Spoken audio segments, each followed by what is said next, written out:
നമസ്കാരം സുഹൃത്തുക്കളെ, നൗഫലാണ്. ഏവർക്കും പുതിയ വീഡിയോയിലേക്ക് സ്വാഗതം.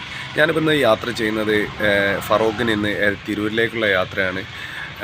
എഗ്മോർ എക്സ്പ്രസ്സിൽ 16-160 എന്നുള്ള എഗ്മോർ എക്സ്പ്രസ് മംഗലാപുരത്ത് നിന്നും ചെന്നൈ വരെ പോകുന്ന മംഗലാപുരം എക്സ്പ്രസ്സിലുള്ള യാത്രയാണ് ഇന്ന് ഈ വീഡിയോയിൽ നിങ്ങൾക്ക് ഷെയർ ചെയ്യാൻ പോകുന്നത്. അപ്പോൾ വീഡിയോ സ്കിപ്പ് ചെയ്യാതെ മാക്സിമം എല്ലാവരും കാണാൻ ശ്രമിക്കാം. നമുക്ക് നേരെ വീഡിയോയിലോട്ട് പോകാം. സമയം 11:10 കേട്ടോ. സമയം 11:10. നമ്മൾ ട്രെയിൻ വരാൻ ഏകദേശം 10:30 മണിക്കാണ് ഇനി ട്രെയിൻ വരുന്നത്. കുറച്ച് ടൈം ലേറ്റ് ആയിട്ടുണ്ട്. അപ്പം എന്താ പറയുക, കുറച്ച് നേരം ട്രെയിൻ പിടിച്ചിട്ടുണ്ട്. കറക്റ്റ് സമയത്ത് റെയിൽവേ സ്റ്റേഷനിൽ അന്വേഷിച്ചപ്പോൾ അവർ പറഞ്ഞാൽ കറക്റ്റ് സമയത്ത് ഇവിടെ എത്തിച്ചേരുന്നതാണ് പറയുന്നത് കേട്ടോ. അപ്പോൾ നമുക്ക് ഏതായാലും അതിൻ്റെ ഉള്ളിലൊക്കെ നമ്മൾ ലോക്കലിലാണ് നമ്മളിന്ന് ടിക്കറ്റ് എടുത്തിട്ടുള്ളത് കേട്ടോ. അപ്പോൾ നമുക്ക് നേരെ എന്ത് ചെയ്യാം, അതിൻ്റെ ഉള്ളിലൊക്കെ കയറി നോക്കിയിട്ട് ഇന്നത്തെ ആ ഒരു കാര്യങ്ങളൊക്കെ നമുക്കൊന്ന് വിശദമായിട്ട് നമുക്കൊന്ന് മനസ്സിലാക്കാം. അപ്പോൾ നേരെ നമുക്ക് ഉള്ളിലേക്ക് പ്രവേശിക്കാം. ഫറോക്കിൽ നിന്ന് തിരൂർ വരെ നമുക്ക് യാത്ര ചെയ്യാനുള്ള കിലോമീറ്റർ വരുന്നത് 40 കിലോമീറ്ററാണ്. അതുപോലെ തന്നെ 30 രൂപയാണ് ഈ ഒരു ഡിസ്റ്റൻസിൻ്റെ ചാർജ് റെയിൽവേ ഈടാക്കുന്നത് കേട്ടോ. സമയം ഇപ്പം 11:45 കേട്ടോ. ഇതുവരെ ട്രെയിനും കാര്യങ്ങളൊന്നും എത്തിയിട്ടില്ല. സോ ഇന്ന് ഹർത്താൽ ദിനമായതുകൊണ്ട് തന്നെ, ഭാരത് ബന്ദ് ആയതുകൊണ്ട് തന്നെ കേരളത്തിൽ ബന്ദ് വല്ലാതെ ബാധിക്കാത്തതിനാലും ഇപ്പോൾ മൊത്തത്തിൽ ബന്ദ് ആയതിനാൽ തന്നെ എന്താ പറയുക, ട്രെയിൻ ഓൾറെഡി ലൈറ്റാണ്. സോ കാരണം അവരോട് ചോദിച്ചപ്പോൾ അവർ പറഞ്ഞത് എന്താ വെച്ചിട്ടാണെന്നുണ്ടെങ്കിൽ ഇന്നത്തെ ദിവസം കറക്റ്റ് ഷെഡ്യൂൾ ടൈം പറയാൻ പറ്റില്ല എന്നാണ് പറഞ്ഞത്. ഏതായാലും നമുക്ക് കണ്ടിരുന്ന് കാണാം. അങ്ങനെ നമുക്കുള്ള ട്രെയിൻ ഇവിടെ വന്നിട്ടുണ്ട്. ഈ ഒരു ട്രെയിനിലാണ് നമ്മളിന്ന് യാത്ര ചെയ്യാൻ പോകുന്നത്. അതുപോലെ തന്നെ ട്രെയിനിലുള്ള ആളുകളൊക്കെ ഇറങ്ങി ഇപ്പോൾ നല്ല തിരക്കാണ് ഉള്ളിൽ അനുഭവപ്പെടുന്നത്. ചുരുക്കി പറഞ്ഞാൽ ഇതിൻ്റെ ഉള്ളിൽ നിൽക്കാനും ഇരിക്കാനും പറ്റാത്തൊരു അവസ്ഥയിലാണ് ഇപ്പോൾ ഉള്ളത് കേട്ടോ.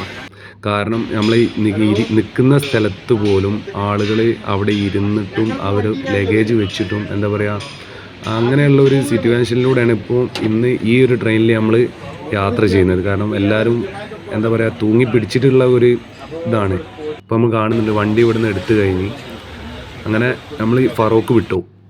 അങ്ങനെ നമ്മൾ ഫൈനലി ഇപ്പോൾ തിരൂരെത്തിയിട്ടുണ്ട് കേട്ടോ.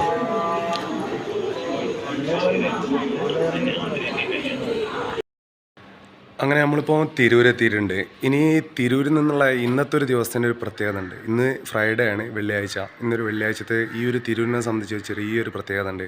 കാരണം ഒന്നുമില്ല, ഈ കടകമ്പോളങ്ങളെല്ലാം അടഞ്ഞിരിക്കട്ടെ ഇന്നത്തെ ഒരു ദിവസം. അതുപോലെ തന്നെ മാർക്കറ്റുകൾ, അതായത് ചെറുകിട വ്യാപാരി കച്ചവടക്കാർ ഇന്ന് ഈ ഒരു തിരൂർ അങ്ങാടിയിൽ, അതായത് റെയിൽവേ സ്റ്റേഷൻ മുതൽ ഏകദേശം ആ ഒരു പ്രൈവറ്റ് ബസ് സ്റ്റാൻഡ് വരെയുള്ള സ്ഥലങ്ങളിൽ കംപ്ലീറ്റ് നിരന്ന് നിന്നിട്ട് കച്ചവടം ചെയ്യുന്ന ഒരു കാഴ്ചയൊക്കെ ഞാൻ ഇതിൽ കാണിച്ചു തരാൻ പോകുന്നത്. അപ്പോൾ എന്താ വെച്ചിട്ടാണെങ്കിൽ ചെറിയ സാധനങ്ങൾ, ചെറിയ വിലയ്ക്ക് ചെറിയ മൊബൈൽ ആക്സസറീസ്, അതുപോലെ തന്നെ വീടുകളിലേക്കുള്ള ചെറിയ സാധനങ്ങളും കാര്യങ്ങളും, അതേമാതിരി പാൻറ്റ്, ഷർട്ട്, പല സാധനങ്ങളും ഇവിടുന്ന് ഇന്ന് ഈ മാർക്കറ്റിൽ നിന്ന് അവൈലബിൾ ആട്ടോ. കാരണം വെച്ച് കഴിഞ്ഞാൽ നമ്മളെ നാടുകളിൽ നിന്ന്, നമ്മളെ അങ്ങാടികളിൽ നിന്ന് കിട്ടുന്ന പൈസനം കാട്ടിയും വളരെ തുച്ഛമായ വിലയിൽ മാത്രമാണ് ഇവിടുന്ന് ഇന്നത്തെ ഈ മാർക്കറ്റിൽ ഇവിടുന്ന് കിട്ടുക. പക്ഷേ ഈ ഒരു മാർക്കറ്റിൻ്റെ പ്രത്യേകത എന്ന് വെച്ചിട്ടുണ്ടെങ്കിൽ ഫ്രൈഡേ, വെള്ളിയാഴ്ച മാത്രമേ ഈ ഒരു മാർക്കറ്റിൽ ഈ സാധനം കിട്ടുള്ളൂ കേട്ടോ. അപ്പോൾ നമുക്ക് എന്തായാലും ഇന്നത്തെ ഈ മാർക്കറ്റിൽ എന്തൊക്കെയുള്ളത് കാര്യങ്ങളൊക്കെ അന്ന് ഈ വിഷ്വലിൽ ഞങ്ങൾക്ക് കാണിച്ചു തരുന്നുണ്ട്. അപ്പോൾ തിരിച്ചു പോകാട്ടോ ഇവിടുന്ന്. ഇനി നേരെ ഫറോക്കിലേക്കുള്ള യാത്ര തന്നെയാണ് നമ്മൾ തുടർന്ന് പോകുന്നത്. അപ്പോൾ നമുക്ക് നേരെ ഇനി അതിൻ്റെ വിഷ്വലിലേക്ക് പോകാം. അങ്ങനെ നമ്മളെ തിരൂരത്തെ ഇന്നത്തെ പ്രോഗ്രാമൊക്കെ കഴിഞ്ഞ് നമ്മളിവിടുന്ന് റിട്ടേൺ പോവാണ്.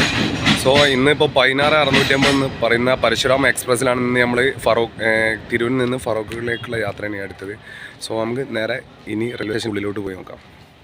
അങ്ങനെ ഞാൻ ഇപ്പോൾ ടിക്കറ്റ് എടുക്കാൻ വേണ്ടിയിട്ട് ടിക്കറ്റ് കൗണ്ടറിലേക്ക് വന്നതാണ് കേട്ടോ. നല്ല ക്ലീനായിട്ട് സ്ഥലം കേട്ടോ, ഭയങ്കര നീറ്റായിട്ട് അവർ കൊണ്ടുനടക്കുന്നത്. അതുപോലെ തന്നെ നമുക്ക് 1ാമത്തെ പ്ലാറ്റ്ഫോമിലാണ് പരശുരാം എക്സ്പ്രസ് വരാൻ പോകുന്നത്. ഈ ഒരു പ്ലാറ്റ്ഫോമിലാണ് അധികം തിരക്കും കാര്യങ്ങളൊന്നുമില്ല. അതുകൊണ്ട് തന്നെ എന്താ പറയുക, നല്ല ക്ലീനായിട്ട് നിൽക്കുന്ന ആ ഒരു ഏരിയ കേട്ടോ. അങ്ങനെ നമ്മുടെ വണ്ടി ഇവിടെ എത്തിക്കൊണ്ടിരിക്കുന്നുണ്ട് കേട്ടോ. 1ാമത്തെ പ്ലാറ്റ്ഫോമിലേക്ക് എത്തിക്കൊണ്ടിരിക്കുന്നുണ്ട്. ഇനി ഈ വണ്ടി കയറിയിട്ട് വേണം നേരെ നാട്ടിൽ എത്തുക. ഇനി അടുത്ത വീഡിയോയുമായി നമുക്ക് വീണ്ടും കാണാം. അതുവരെ ബൈ.